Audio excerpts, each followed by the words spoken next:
Community Conversation, we're joined by Dr. Daphne Knicely, a kidney specialist at UVA Health. She's sitting down with Casey. All right, thank you so much, Steve. Thank you so much for being here with us today. Oh, thank you so much for having me. Yeah, we are so happy to have you. And today we are talking about kidney disease. What would you say are some of the most common causes of it? That's an excellent question. So the #1 cause for kidney disease in the United States and any developed country is diabetes, by far. And then a close second is high blood pressure, and a lot of people have both. So it's a double whammy. Yeah. And then the other 40 to 50% is a mixture of things.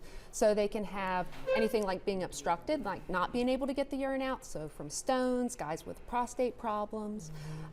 You can also have kidney infections. So different from just a bladder infection, but when it actually travels up to the kidney, it causes scarring in there. Yeah. Also, there are a lot of medications that can do it as well too. So, we have to take antibiotics for certain diseases, and sometimes they can have side effects of kidney problems, but you have to have them. And right. there are some over-the-counter medicines that can do it as well.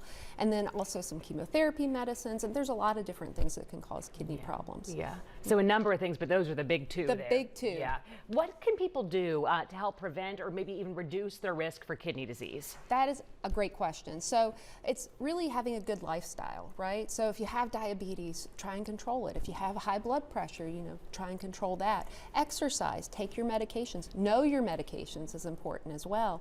Trying to not do things in excess. Don't eat out every time. Try to cook at home. Try to eat healthy.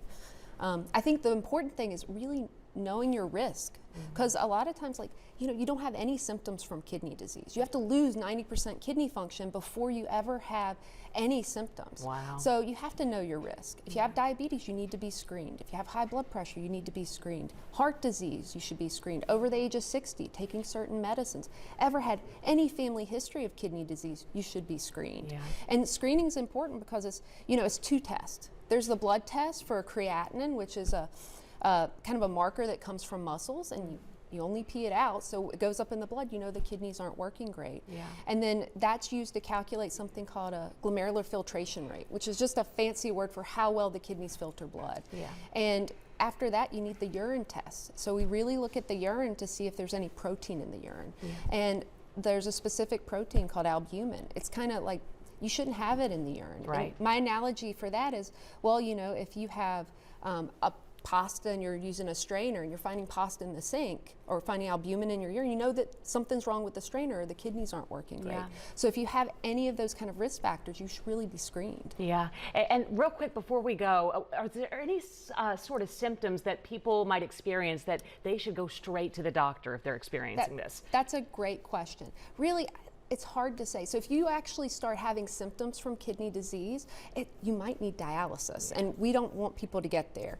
And so that's why the screening's important. But if you ever have swelling or any nausea or vomiting, or if you start feeling really fatigued, those are some vague symptoms. It can mean a lot of different things, but you should really go to your doctor and ask to be screened about kidney disease too if they can't figure out what's going on. Yeah, screening's so important, and you're right, getting in before it becomes a bigger problem. Oh, yes. Yeah. Thank you so much for being here with us today. Oh, thank you so much. Yeah, we will have you back soon.